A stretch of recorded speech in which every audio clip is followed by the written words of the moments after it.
I'm going to be talking about, and you'll see the message up there, that all God has ever wanted was our faith. And as I was praying and interceding for this session today and being with you, God said, tell them all that I've ever wanted was their faith. And you might be saying, where is my answer to prayer? Why haven't I been healed yet? Why haven't my prayer been answered? And this one, why is it taking so long? Why am I not healed? Why am I still suffering? And sometimes we're in bad relationships, and that's suffering. Sometimes we have a loss of a loved one, and that's suffering. Grief is suffering. God is saying He doesn't want you to suffer, but you can be asking, well, where is God at? Because I'm suffering, and this need hasn't been met, hasn't been taken care of. It's impossible for me. But I thought I'd been believing God. Well, you're going to see today a little bit more insight on how to believe God, how to have faith in God, because He has actually said it's impossible to please God without faith. So, how important is faith? It is everything when it comes to God. God is saying to you today, you're asking, where am I at? Well, I'm here. I'm waiting on you. God is saying, I am waiting on you. And God bless you, Elaine. Thank you for joining me this morning. Thank you. God is saying, I'm waiting on you. All I ever have wanted was your faith. Now, faith seems like it's something we got to earn, that we have to work for. But in Romans 12:3, it is written this way, that God has given every person a measure of faith. He's given every person a measure of faith. And it wasn't for one situation. God has given you a measure of faith for the rest of your life. Hello, Michelle. I see you join me this morning. Thank you, thank you, thank you, Michelle. And let me tell you about this. This is really neat. This may blow your socks off. But faith is natural. As I say, you'd be wondering, well, faith is so hard, and I got to read 10 books and pray 40 hours over a month in order for me to have great faith. Well, faith is natural. Do you believe God created you? Yeah, do you really believe God? Now, I know some people, there's some science that don't believe we were created by God, but most people, they believe God created us. So if God created us, do you think He would leave a part of Himself out of you so that you couldn't have faith in Him who created you? And welcome, Annette. Thank you for joining me. Thank you, Annette. Good morning to you too. Well, we don't have to work hard for faith, but yet something happens to us that we become filled with fear and doubt when we start believing God, having faith in God, and we waver back and forth. So why do we waver back and forth with this innate gift, or this innate part of our being called faith? Why do we waver so much? Why do we go back and forth? Let me just ask you this. Did you question the word miracle when I said it's Miracle Sunday? Did you think, why did she say miracle? She should use another word that's easier to intrigue people. When you say miracle, people get stiffed up. What do you mean a miracle? Miracle? A miracle? If I believe in God, I can have a miracle? Yes, that's what God has told me. And it's called Miracle Sunday. And I'm not here just to pray and just kind of pat you on the back and say it's going to be okay. No, I'm here to believe for the impossible. I'm here to believe for a miracle. I could have just said it's prayer Sunday. And people say, that sounds good. That lady's on there talking about prayer. No, I'm talking about miracles. I'm talking about those things are impossible. Those things you have been suffering through. Those things have been difficult for you. God is saying you can believe Him. You can have faith in the miraculous. What is the miraculous? Good morning, Annette. Welcome to. What is the miraculous? Miraculous involves change. It involves changing from something that's been impossible for you to being now possible because of God. As I was telling you, faith is a part of our spiritual DNA. Yes, we got these physical bodies, and God did a beautiful job with our physical being. So has He done with our spirit on the inside. And faith is a spiritual principle, it's a spiritual entity in your human being body. We have faith. You don't believe you have faith? Listen to some of these examples. We have faith on our jobs. How many of you work for 2 weeks before you even get paid? You work, you labor, you deal with policy, you deal with this, you deal with that, and you haven't even got paid yet. But the employer said in 2 weeks, on the 1st and the 15th, you're going to get a paycheck. And you happily go to work because you believe in by faith that employer is going to pay you after you've completed your work. So you have faith in your employer. See, that wasn't that hard. They kind of write on the dotted line, you sign, you're in agreement, you will get paid after you work, after you labor. People, that's faith. And what about packaged goods that we buy from the grocery store? What about those fresh vegetables that we pick up? That's faith. You have faith that that manufacturer, they put everything according to code and got that macaroni and cheese box okay for you to eat. The fresh vegetables and lettuce and tomatoes we get out of the store, we are trusting. We have faith. We have faith in the farmers that they did everything right. So we have faith. That's faith. Okay, we have faith when we go to a restaurant and we look at those pretty menus and all the items that we can purchase, We say, oh, this one looks good, that one looks good. Now that plate is not in front of you. It's not there yet. But you have faith that what's on the menu will be in likeness to when that server brings your meal. That is faith. Faith is innate. And I see now Annette. Thank you, Annette, for coming this morning. Thank you for watching. That's faith. So I'm telling you, faith is natural. It's innate. God put this thing called faith inside of us first so that we would know Him and we could have faith in Him for the difficulties and hardships we would have on earth. We was going to need faith, and God gave it to us. So you don't have to search and fight and go on a 40-day fast to figure out this thing called faith. It's already there. We have faith on the highway. How many of you get in your car and you take off and you have faith that everybody's going to stay on their side of the road? That's faith. That's faith. You don't wake up and cry and plead, oh God, please, please, please help the car to stay on the right side of the road. Help everybody to operate in defensive driving. No, you just kind of go out and you have faith that those things which would be on that highway is going to be safe for you. In fact, faith is so innate and faith is so much a part of our lives that guess what? When we get into too much fear, it's abnormal. It's abnormal. It's called a phobia when you get in too much fear, because in life, we are to have faith. We have to have faith.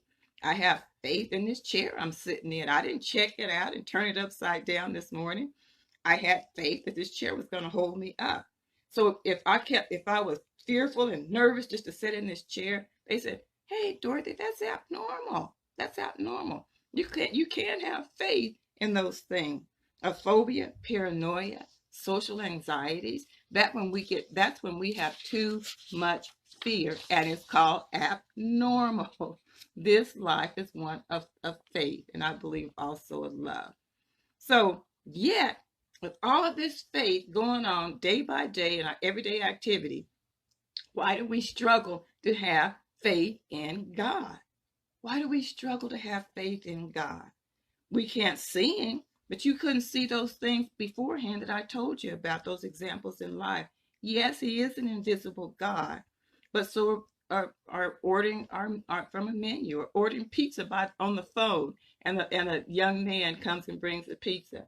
We don't see the pizza yet, but we have faith. So listen to this.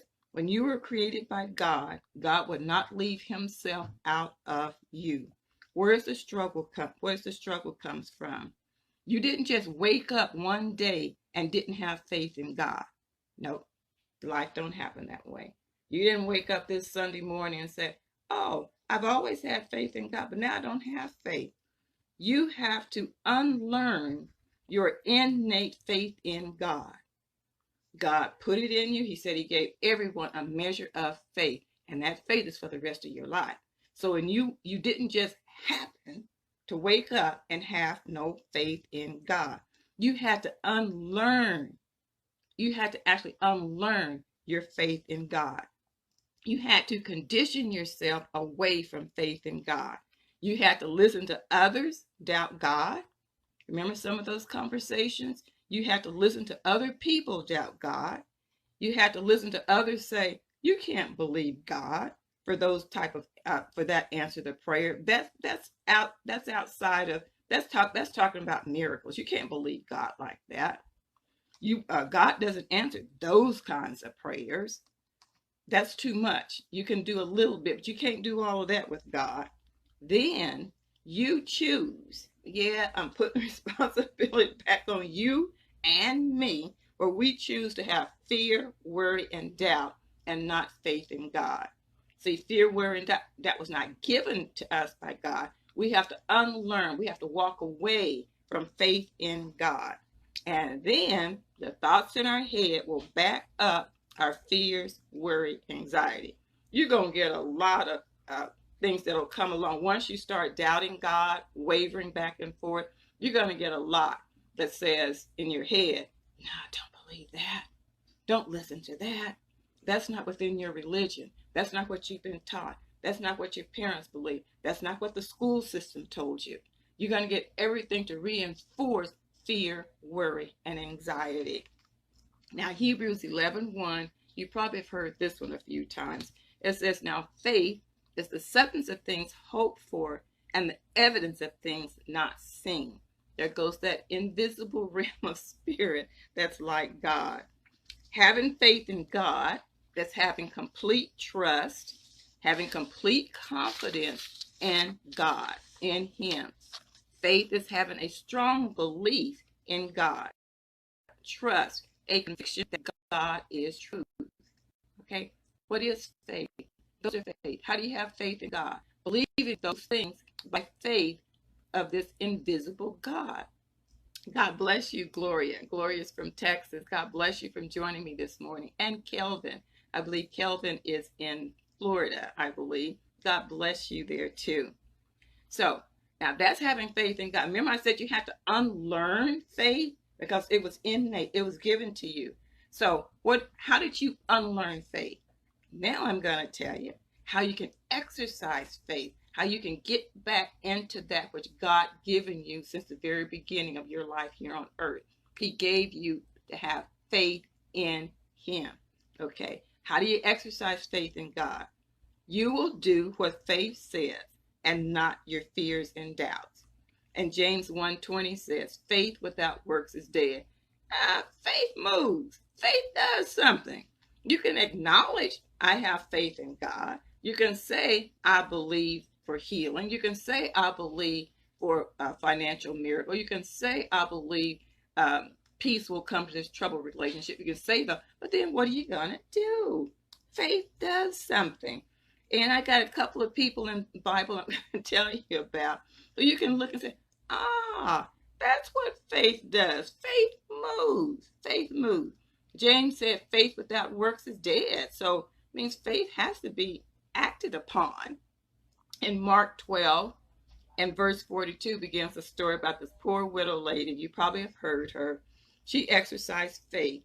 And when she was at the temple, and then when the offering basket came, she gave an offering. And guess what? She put everything in there. And it says she gave 2 very small copper coins worth only a fraction of our penny. That's how poor this lady was. And Jesus was there and he was watching the offerings and people going, and he told his disciples, look at this poor widow lady. She gave more than everybody. That took great faith. She could not have any fear placing all that she had in that offering plate. And so it would have been the same if she had $10 and placed it all in the offering plate. Hello there, Reppy, I believe, Reppy. God bless you. Welcome this morning. It would have been the same if she had her last $100 bill. It would have been the same if she had $1,000 and she put all of that in there. See, Jesus wasn't looking at those couple of coins that's less than our penny. He looked at her faith, and her faith says, I will not fear. I'm putting all that I have in without fear. So don't take that word and say, I'm going to put everything that I have in that offering, unless you can do it without fear. So when you do it without fear, then you have great faith. And that's what Jesus acknowledged. Now I'm going to read you another little short story. It's in my Meet the Fear book. And this is about someone, there was a centurion.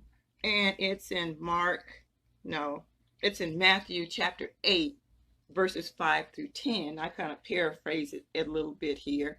But it says, a centurion came to Jesus and asked for help to heal his servant who was paralyzed in his home. Wasn't that beautiful? This man was a servant, kind of like a slave in this ruler's home. So he cared for this man. Jesus said, I will go and heal him. Remember, I tell you sometimes you don't have an application to qualify for a miracle. Jesus didn't say, well, who is he? What is he? Who does he believe in? And who are you? What kind of faith that you have?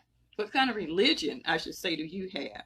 But Jesus just said the man presented Jesus a need, and Jesus said, I will go and heal him without an application. And he replied, Lord, I do not deserve to have you to come under my roof, but just say the word and my servant will be healed. When Jesus heard this, he was astonished and said to those following him, I tell you a truth. I have not found anyone in Israel with such great faith. This man was ready to believe Jesus, and he went to him. Jesus didn't ask for credentials. He didn't ask for what religion you were from, what city or state you were from. I'll heal him. I'll heal him. So that's what he's telling you. See, faith isn't hard. All you have to do is exercise your faith away from fear. And God says that's great faith. So today, don't struggle with faith in God. He's not a hard taskmaster. He's not ready to hit you on the head with what all you didn't do up to this point. Don't struggle with faith. You have it on the inside of you. God has given you a measure of faith for a lifetime. So stop believing, because as you believe, so shall it be. So stop believing. Stop believing that having faith in God is hard when it's a part of you. Just exercise what you believe, like this poor lady in the centurion. Just like Jesus. Exercise faith just like Jesus did when he walked on the face of the earth. Matthew 19:26 says, for with God all things are possible. That does not leave out your situation. Whether it's for you, your body, whether it's for one of your loved ones, God does not leave out you in any way. Have faith in God for those needs that are impossible. Have faith in God for your healing. Have faith in God for those things that are impossible when you have shortage of money and your budget is far from being met. Have faith in troubled relationships. Have faith in God for a new car, for your desires, a home, your plan, your visions, your goals. Have faith, because all things are possible this morning with faith in God. So that's it